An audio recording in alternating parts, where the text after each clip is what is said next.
This conference will now be recorded. So today let us start off with one more new topic, multithreading. So this will take 2 classes, today and tomorrow. We discuss on this multithreading. So what is multitasking? Can anyone go with examples of multitasking?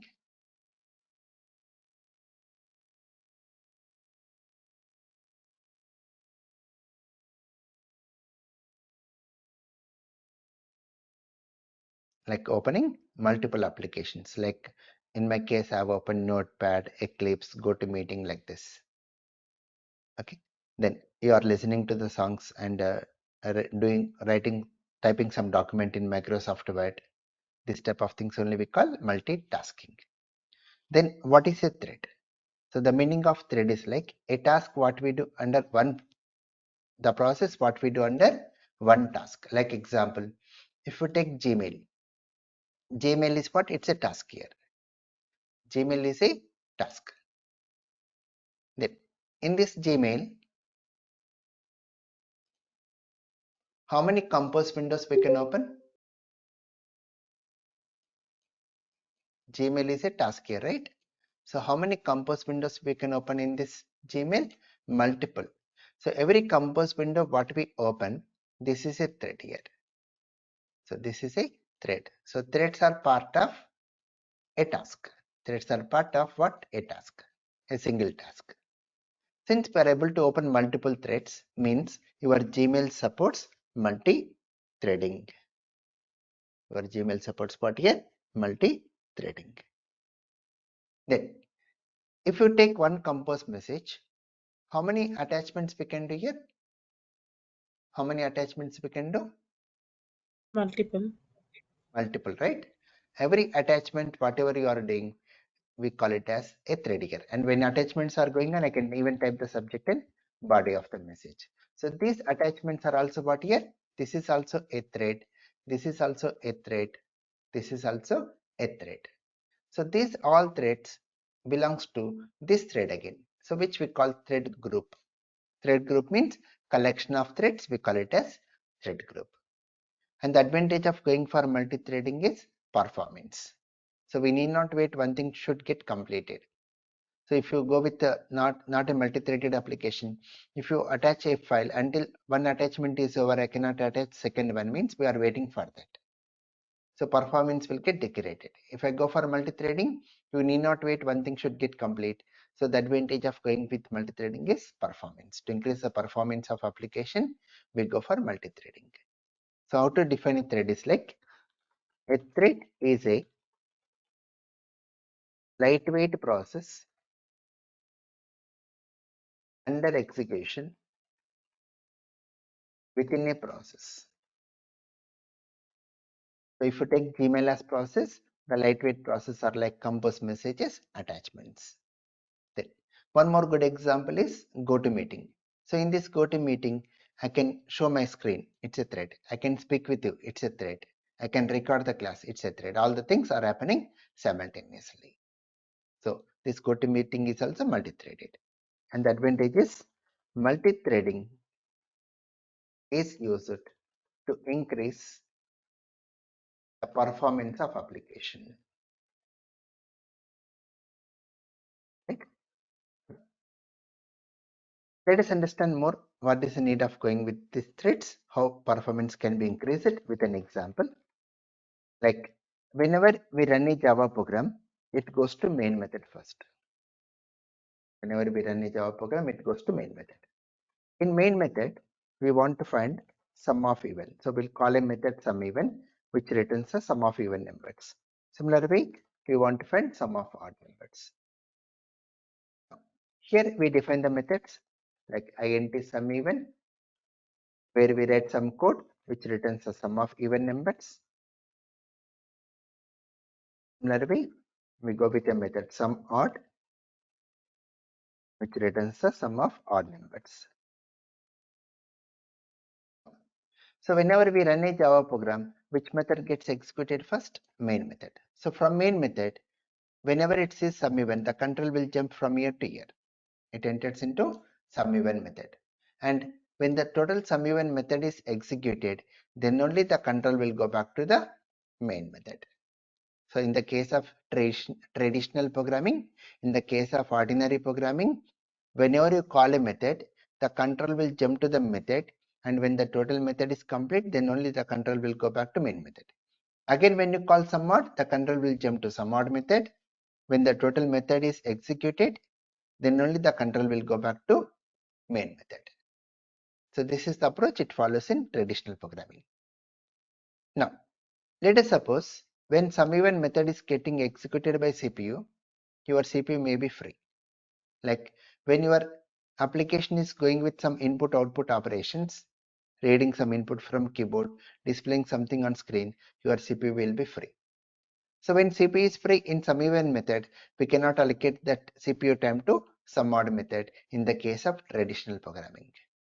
So in the case of traditional programming, when CPU is executing a method, until the total method is complete, CPU will not allocate time to other methods. Means CPU is sitting idle here. CPU is sitting what? Idle. Now, to increase performance, we go, if you make this as threads, if you make it as threads, when some even method is getting executed by CPU, in between it can even come out and allocate time to some mod. So sometime for some even, sometime for some mod, sometime for some even, sometime for some mod, sometime for main method like this. CPU won't sit idle at all when you go with multi-threading. In that way, performance will get increased. So the main objective is how to create threads in Java. That's the main thing to learn here. Got it here? Any questions?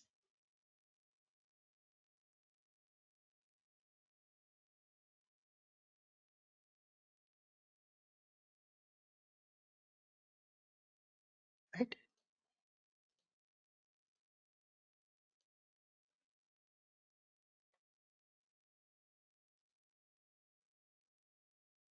Now, let us see how to create a threads in Java. Creating threads in Java. How to create threads here is by creating a class which is a subclass of thread class, or by creating a class which extends thread class, or by creating a class which implements runnable interface. We are having two ways of creating threads. Either you can extend thread class or implement runnable. So today we'll go with only thread class. In tomorrow's class, we'll see how to go with runnable also. Now let us see initially using thread class.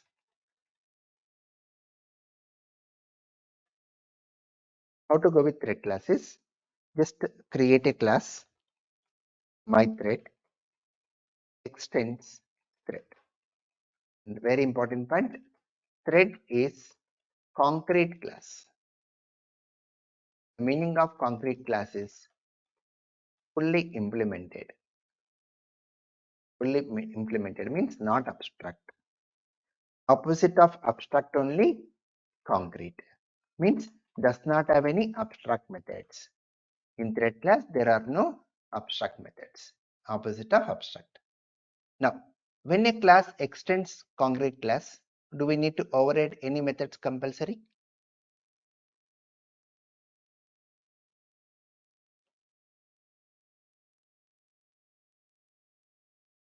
When you extend concrete class, do we need to override any methods compulsory? No, right? No. Only when you extend abstract class or implement interface, then only we have to override abstract methods. But here we are extending concrete class, so nothing to override. Compiler will not give any error if you are not overriding the methods. But as a programmer, we have to override a method here, run method. We have to override the run method. And in this run method, we go with the logic.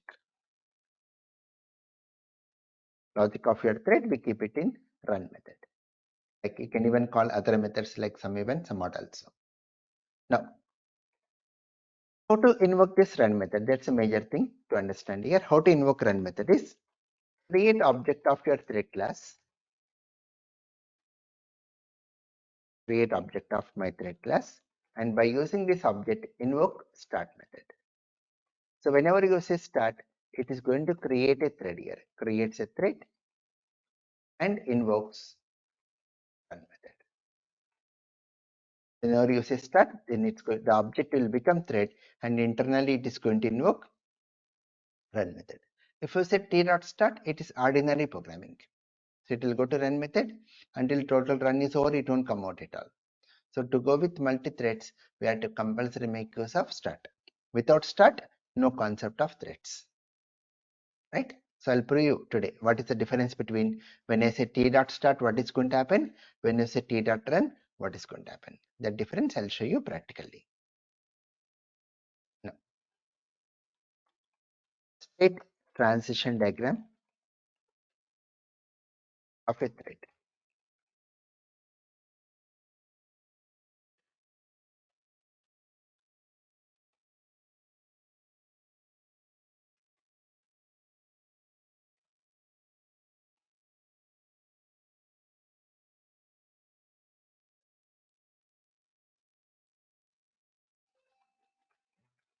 State transition diagram of a thread. A thread undergoes totally 4 states. A thread undergoes what? Totally 4 states. They are new, runnable, blocked, and dead. What are the 4 states? New, runnable, blocked, and dead. Now, when can we say a thread is in new state? When can we say a thread is in new state is when we create object of your thread class. Like my thread t equal to new my thread. The state of your thread is new state. When it goes to runnable, when it goes to runnable is by using object when we invoke the start method. When we invoke the start method, the thread will go to runnable state. Runnable state is like ready to run. So very important point here, whenever we invoke start method, don't assume that it goes to run immediately. It will go to run method compulsory, but at what time it goes to run, that is not in the hands of programmer. So runnable state is like ready to run, waiting for CPU time. When CPU allocates time, then only it is going to enter into run method. So to avoid confusion, let us even go with running state. Optionally we show. So when it enters into running state, when it enters into run method, when CPU gives time to your thread, then it enters into run method. The code in run method will get executed. This we show optionally. The blocked state. When the thread goes to block state is when your thread is using IO operations, input output operations, reading a value from keyboard, displaying something on screen. So when your thread undergoes with IO operations, then the thread will go to block state. Or sleep method. When we invoke sleep method also, the thread will go to block state. Like example, if you say sleep of 1000 means for 1000 milliseconds, means for 1 second, the thread will go to block state. Or when we use the method wait. When we use the method wait also, the thread will go to block state. Then when it will come back from block to runnable. When it comes back is after IO operations. After IO operations, the thread will automatically come back to runnable state. Or after sleep means once the time is completed, it automatically goes to runnable state. When we use wait, we have to use the methods notify or notify all. About a blocked state, we'll see practically tomorrow. Then, we're having one more dead state. from wherever it may be, we can terminate a thread by using stop method. By using stop method, we can terminate the thread.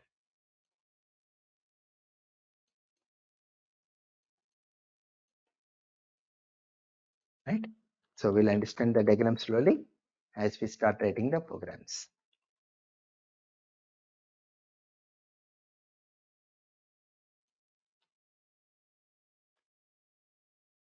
Right?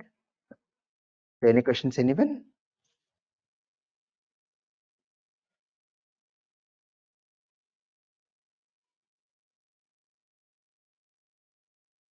No. Let us see the methods present in thread class. The thread is a predefined class. So the methods present in thread class are like thread current thread. The use of current thread method is it's going to return the current details of thread which is running in CPU, like the name, priority, and thread group. So priority means importance. So more priority, more time will be allocated by CPU for your thread. Then void start method, run method, void set name to change the name of the thread which takes string as an argument, string get name which returns the name of the thread, void set priority to set the priority for your thread which takes integer as an argument, int get priority which returns the priority of your thread, then void sleep method which takes string as an long as an argument, then string toString method. So toString method is overridden in thread class. We have seen toString is a method belongs to object class and it is overridden in thread class to represent object value in readable format, string format. Now let us understand all these methods using a program. Except sleep method, we'll discuss the remaining methods. From this program, we'll get some basic idea about threads. Then in the next class, we'll get full idea of threads. How CPU is allocating time for multiple threads, we'll understand in tomorrow's class. So today objective is to understand the methods of thread class.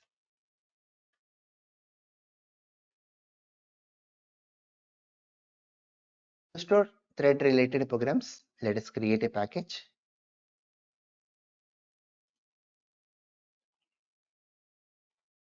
I'm creating a package threads.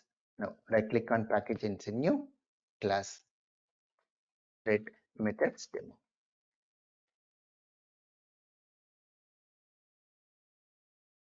Now in this one, let us create a class my thread extends thread. Now observe.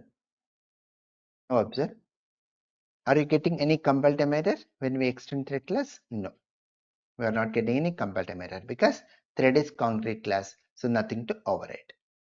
But as a programmer, we have to override a method here. And we'll just go with a message. I am a thread. I am a thread. Now, coming to main method, create object of my thread equal to new my thread. Then by using this t object, call the method start. When we say start, it's going to create a thread and invokes run method. Internally, it is going to invoke run method. How to confirm that this start is going to invoke run? How to confirm? When you get this message in console, that indicates start is internally invoking run method. See here, when we run, we get the message I am a thread. One small question here. Thread is a class, belongs to which package? Thread is a predefined class in Java. Then belongs to which package? Can anyone answer this question?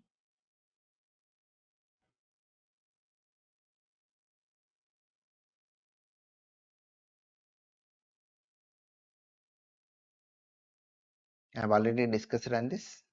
Thread. Thread is not package, it's a class. This one, threads package, this is our class. This my thread belongs to threads package, but I'm saying asking about thread class. Thread is a predefined class which I'm going to use here. So this package threads is user defined package. But I'm asking, since we are using a predefined class thread, this thread belongs to which package?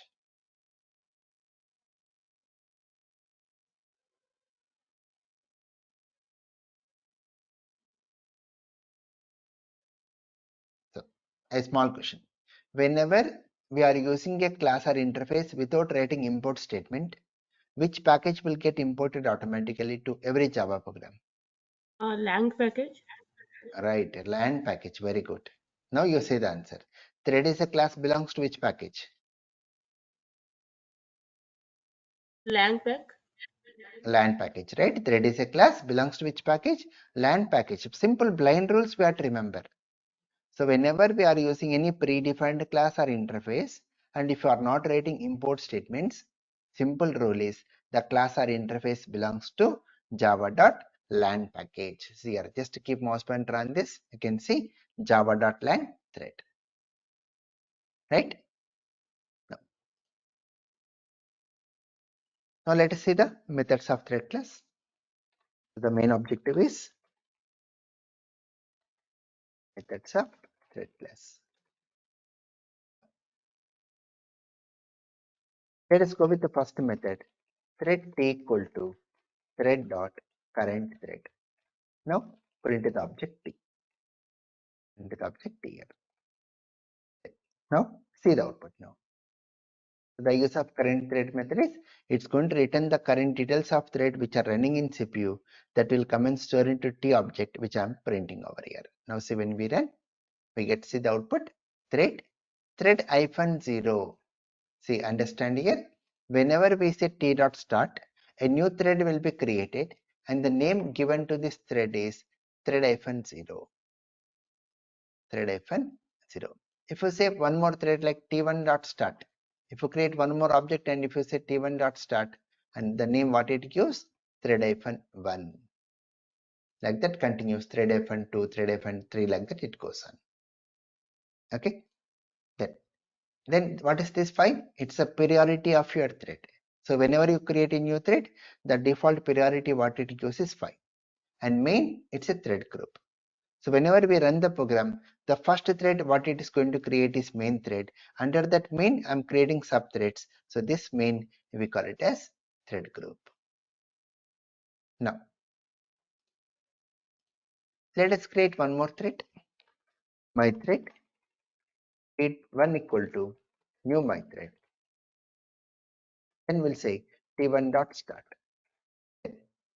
So how many threads are there in runnable state now? In runnable state, which thread will go to runnable state first? Main thread. After that, t.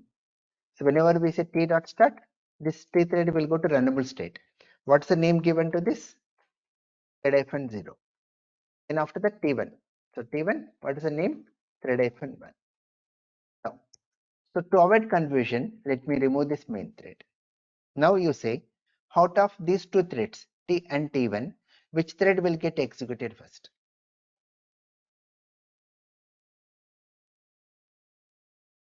Out of these two threads, t and t1, which thread will get execute first?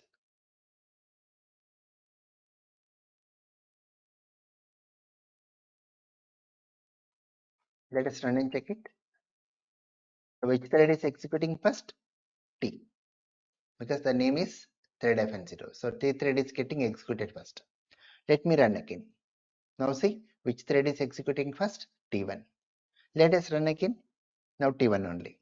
T, T, T, T. Now see T1. So can you guarantee? No guarantee. That's the meaning what I mentioned here. So whenever you say start, the threads will be in runnable state, but for which thread your CPU is going to allocate time, that is not in the hands of programmer. Our work is only to push the threads into runnable state. So at what time CPU is going to allocate time for your thread, that is not in the hands of programmer.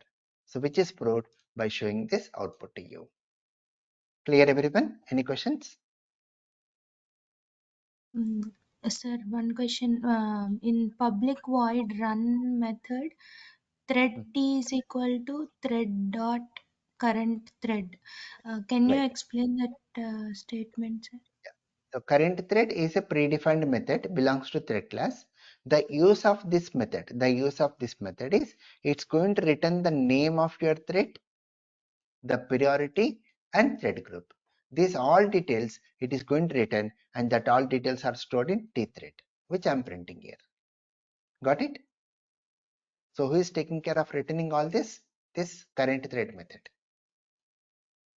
Clear, Kalyani? So T is the object, thread Right. T is Yeah, the it's a object, object. right? It's a reference. You can say our object where I'm printing. So when I print this, then this output you are getting on screen. So what it holds, what this T holds, the name, the priority, and thread group. Okay, sir. But we didn't declare that object before writing that statement, I'm though. declaring here, right? You mean to say new thread like that? It's Yes, a sir. Yeah. Yeah, it's a reference because the written type of current thread method is thread. So whatever the object it is returning, I'm referring with this T. So T we call it as reference here.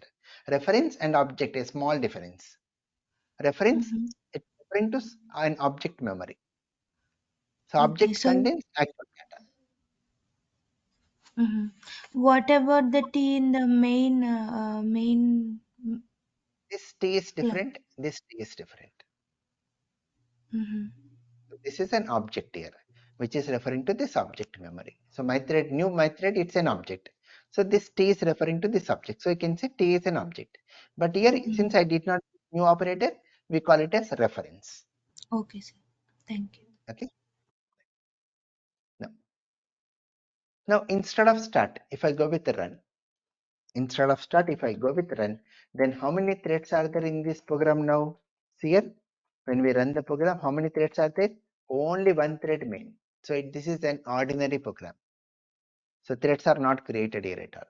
So it's a ordinary program. So when you say t.run, it will go to run until total run is over, it won't come out. So when you say t1.run, it will go to run until total run is over, it won't come out. So there is only one thread in this application, that is main thread.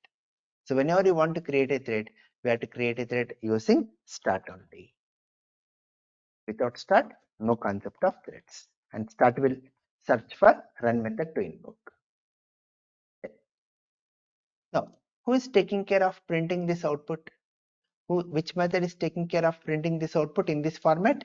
Since whenever you are printing objects in SPOP, so when you print objects in SPOP, which method will get invoked automatically? toString. So the toString method of thread class is taking care of displaying the output in this format. Okay. So let us go with only t.start now. Currently, only one thread. Let us see. Tomorrow we'll go with multiple threads. This is output what we are getting. Now let me elaborate this output.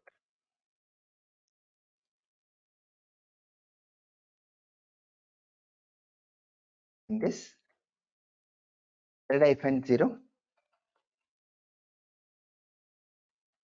this is what? The name of the thread. Name of the thread. Default name. Why? This is the priority of your thread. Default priority. Main, we call it as thread group. What is thread group? Collection of threads only we call thread group. Now let us understand more in detail on this. So whenever we go for this multithreading, the topmost interface in multithreading is runnable. The topmost interface in multithreading is runnable. This runnable interface contains only one abstract method. Well, contains only one abstract method run. Your class thread, I'm writing all internal code. Your class thread already implements Runnable. When your class thread already implements Runnable, which method need to be overridden in your compulsory? Run method. As a rule of interface, whenever a class implements an interface, we have to override the abstract method. So run method is already overridden in thread class. But remember, this is empty method. Empty method. What is the meaning of empty method? No code inside. Only to follow the rule of interface, the method has been overridden, but no code inside. It goes with the other methods like start. This start method makes your object as thread and finally invokes run method. Like that, it goes with the other methods which I have mentioned above. I've already mentioned what methods it holds. In thread class, it goes with the 3 final variables. This is important to understand. Thread class goes with 3 final variables. They are public static final, int, min priority. Min priority is 1. Public static final, int, norm priority is 5. Public static final, int, max priority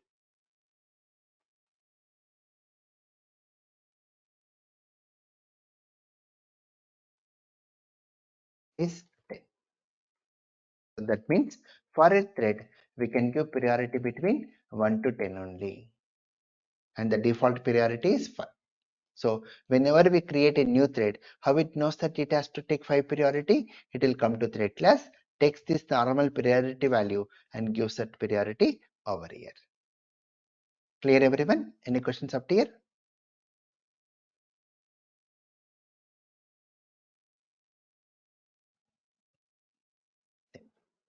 From Eclipse, one more point here. From Eclipse, if I want to open the documentation of thread class, if you want to open the API of thread class from Eclipse only, just to keep mouse pointer on this thread, press Control key.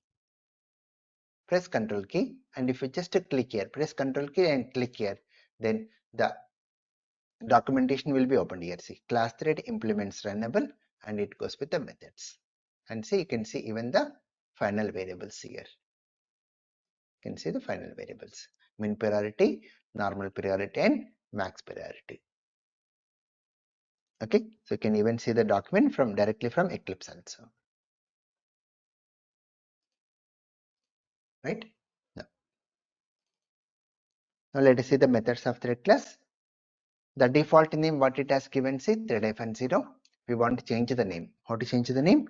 t.setName my thread. We are going with the name my thread. Now if you print the object t, then the output will be thread. The name of the thread is now my thread. The name of the thread is my thread. Priority 5 and thread group main. If you want to pull out only the name of your thread, then call the method t.getName, which returns what here? My thread. Now, to change the priority, t.set priority 8. We are changing the priority to 8. Now, if you print the object t, output will be thread. The name of the thread is now my thread. Priority is 8 and thread group is main. Now, if you want to pull out only the priority of your thread, call the method t.getPriority, which returns 8. When we run, same output what I have given in comments. Got it everyone? How to use the methods?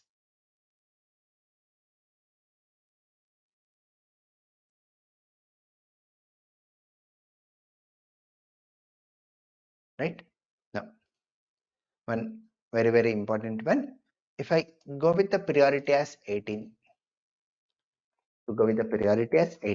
but we mentioned for a thread we can go with priority between 1 to 10 only. but we are giving the priority as 18 here. Then see what is going to happen. It goes with the exception, illegal argument exception. It goes with what exception here? Illegal argument exception. It's a very, very important intro question. So what is the priority given to a thread? So you have to answer it as, for a thread we can give priority between 1 to 10 only. Now if I go with a priority which is less than 1 or more than 10, then what is going to happen? The answer what you should say? You have to say the answer as, it throws illegal argument exception. If the priority is less than 1 or greater than 10, then it will throw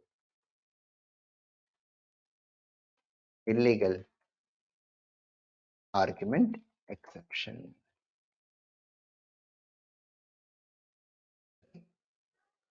Let me write here also, very, very important point.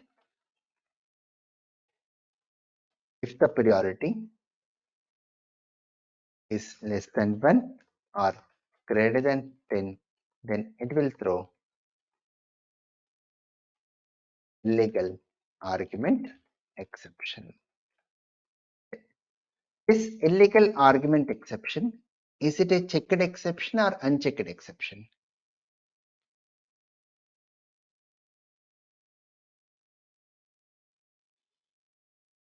Illegal argument exception, is it checked or unchecked? Checked. No. So when you are getting error during compile time or runtime?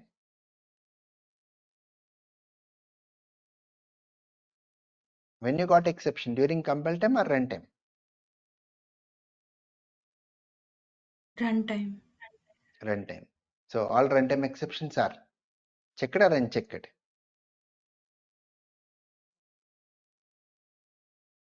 Unchecked. Unchecked. All of you please go through exceptions. Exceptions is the base one to understand remaining topics. Okay, compulsory have to recap it. Just attending the classes will not work out.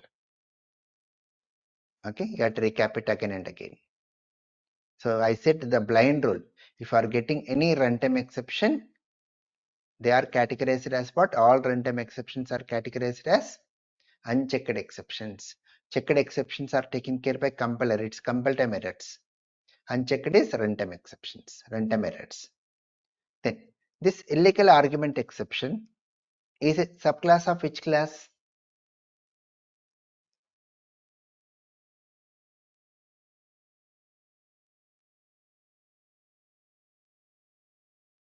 So what is the point I've given? All runtime exceptions are subclasses of runtime exception class and categorized as unchecked exception. So blind rule. So what is the point here? Illegal argument exception is a subclass of runtime exception class and categorized as unchecked exception. A blind rule. This is not only for illegal argument exception, any runtime exception. This is the blind rule we have to remember. Got it, everyone? Any questions?